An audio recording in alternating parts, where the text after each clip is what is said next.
Kids in Ohio can leave the school building during the day and receive religious instruction from groups outside of the school.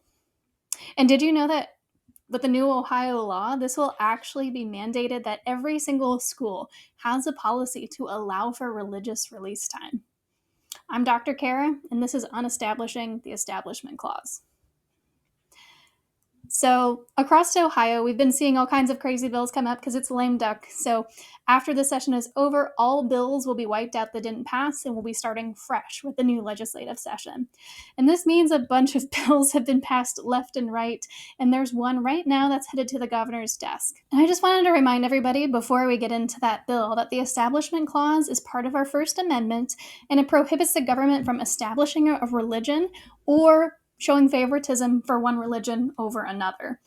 And that means schools. Schools are part of government, and as teachers, school psychologists, administrators, we are technically actors of the federal government. So we cannot establish a religion. We can't provide favoritism towards a religion in our activities or in our actions. So this means that, a school teacher can't provide prayer in the middle of a school day. Now, there is a distinction here. The Establishment Clause is related to the school staff, but the First Amendment still applies to the children of our schools and our students. So if a student would like to go pray, if a student would like to wear their I Love Jesus t-shirt, they can do that. It's part of their First Amendment rights. But just we as school staff can't do anything related to religion. However, it feels like groups are trying to circumvent that Establishment Clause in Ohio.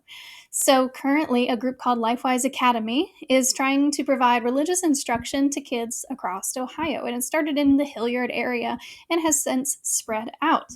And what this group will do will take students from the school's campus and bring them to another group, usually during lunch or recess or related arts time, and provide them religious instruction.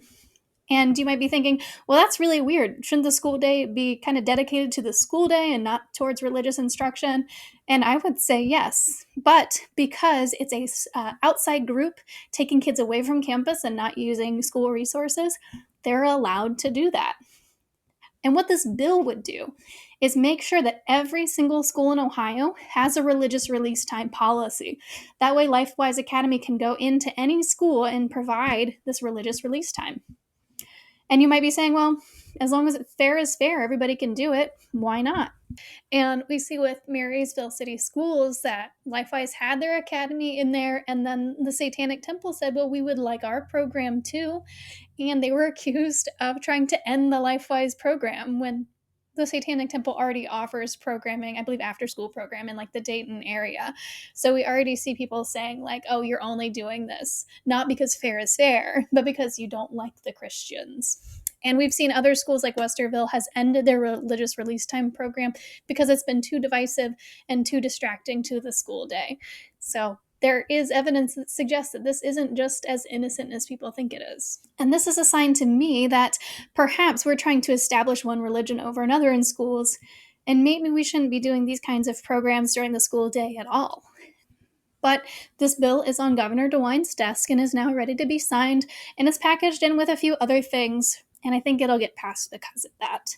But part of this is just this idea that instead of following the Establishment Clause and saying that we as public school educators need not put our hands in religion and put our hands in the religion of our students, people are trying to circumvent that. And you might be saying, well, LifeWise Academy just wants to provide religious instruction to those Christian kids and just bring it more into their day. More Bible, more Jesus into their day, and their parents want it too. Except the LifeWise Academy specifically says that they're trying to bring church to unchurched children, which makes it sound like they're trying to proselytize to kids who are not part of the Christian religion. And to me, that is well beyond the boundaries of what we should be doing and what we should be allowing in public schools. We'll follow this bill. We'll see if it gets signed or not. And with the lame duck session over, we can finally kind of take a breath of relief here. And if you want to learn more about what happened in lame duck, you should probably take a look at Honesty for Ohio Education's content. They did a ton of stuff on the lame duck session, and you'll be able to learn more about what all has been going on.